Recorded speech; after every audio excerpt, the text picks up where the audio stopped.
This is Cleveland Outdoors, and today I'll be showing how to make bow staves out of a pignut hickory log that I got 2 days ago in the woods. I'll show you what the bark looks like, and I'll show you what the leaf looks like maybe later. Later on today, I think I'm going to go out in the woods and make another wiki up.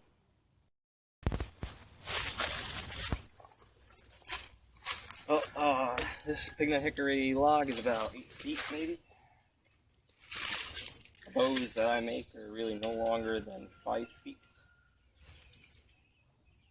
Oh, nope. 8 feet. 7.5 feet. I am going to cut this log at 5 feet. It does have a knot right here somewhere, but I can split that out. So, mark it where I want.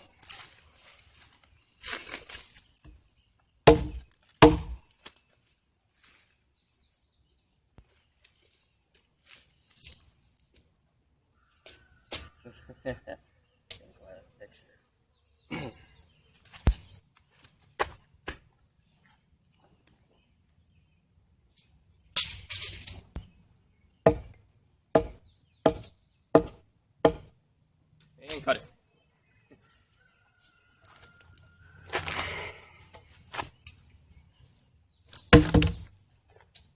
You can use a chainsaw, a camp saw. I'm going to use my one-man buck saw for hardwood.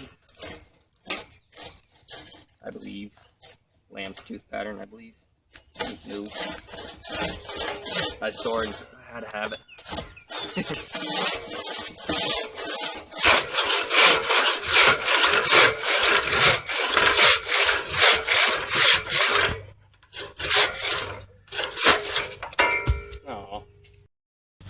Alright, now we have it cut. I used my crosscut saw, as you saw. It should be 5 feet. It is at an angle, but depending how much screw up room you gave yourself, it doesn't matter. I got a little over 5 feet, so now we need to debark it. Or you can split it, then debark it. I'm going to use wood wedges. You can use metal or anything, even maybe if you had a giant log splitter. So I harvested this log this month, the month that this video has been published. Guess it's June. Hey Ma, what month is it? June. And the sap was flowing free in the trees, so you can kind of just do this. The most important part of making a bow is protecting the wood. So we're going to debark this. Pretty simple.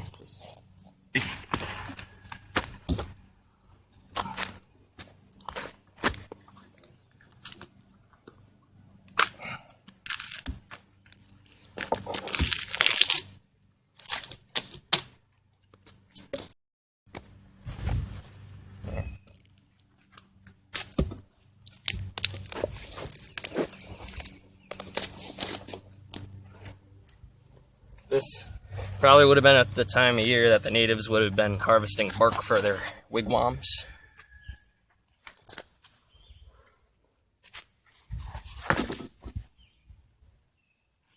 So now we have a naked log. There's a knot. Not too bad, but if I could choose, it wouldn't be there.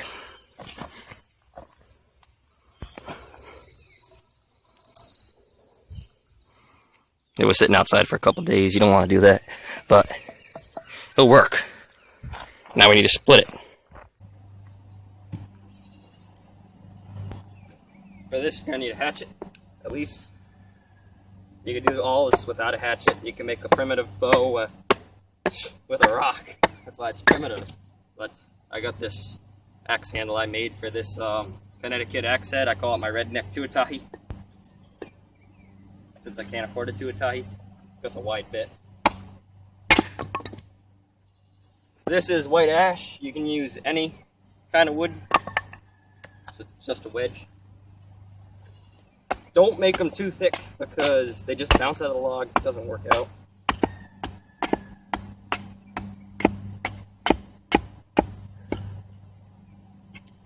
There you go.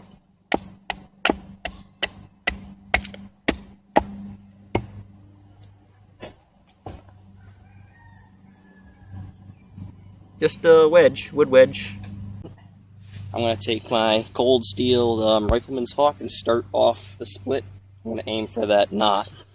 It's probably going to screw me up aiming for it, but... Oh, shit. Alright.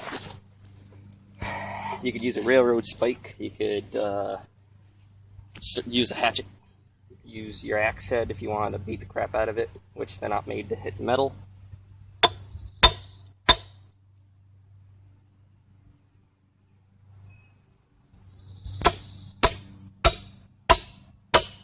Yeah.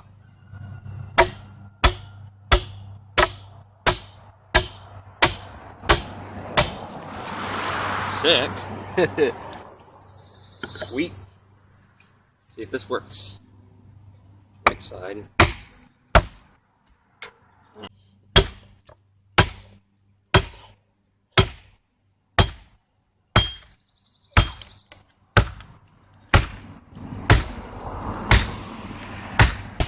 Alright, if you nick this at all, your bow is going to crap the bed when you stretch it back. So don't hit this. Takes a well-aimed hammer.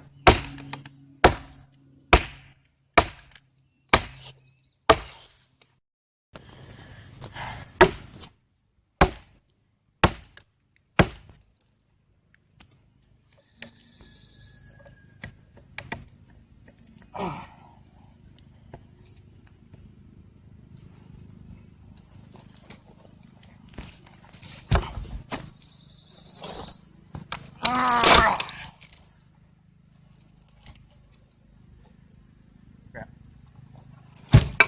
My axe abandoned me. Right.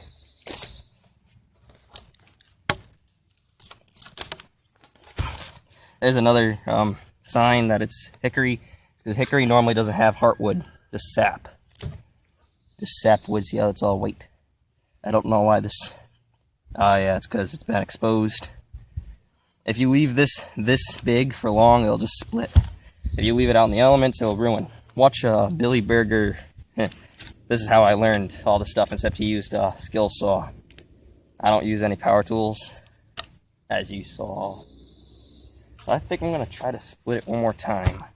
This way. And it went off to the side. That ain't good. Great.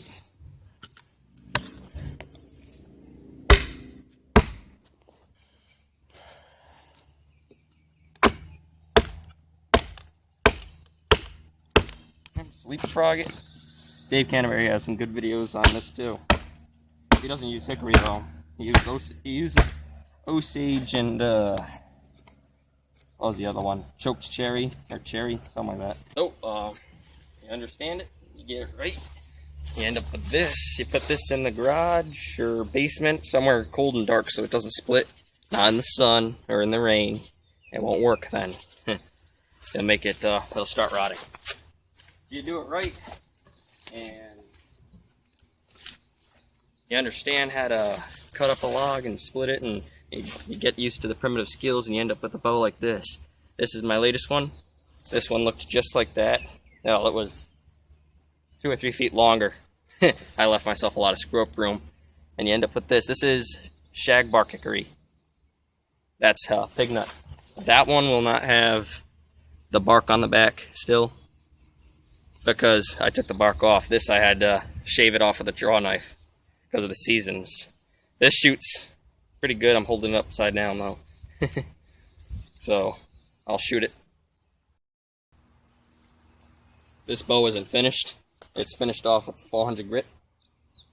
I'm gonna have to sand it again after putting it in the grass. This thing's probably shooting a little under 50, I think. I don't have a bow scale, so I'll never know. Unless if I bring it somewhere. It's legal to hunt with.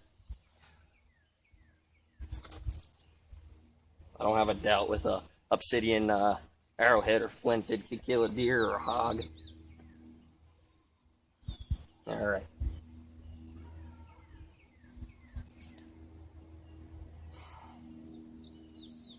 Another thing to think of, if you don't season it, the tiller will come in and out. It'll be on good tiller, and then it'll be off. So, cut to the chase. I got my 4-shafted cow sinew arrow bush arrow. Actually, this is some other swamp-like thing. Yeah, it's a little messy. But turkey fletchings, and there's my target. Not that far away. I shouldn't have took this video so close to the road. No, I don't live on an old dirt road out in the woods. I do have 20 acres. So let's kill that target. That shot kind of slow to me. Another thing I don't have that I'd like to get someday is a micrometer or whatnot. Tells you how fast everything's flying, 7,000 feet per second, which is impossible, I think, for an arrow. I think it'd shatter. So let's try to hit again.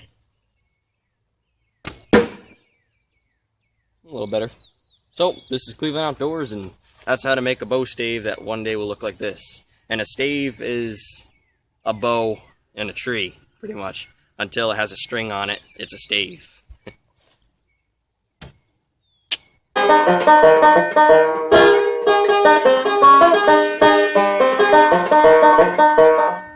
I'm sure I got a small clip in there. That's good enough.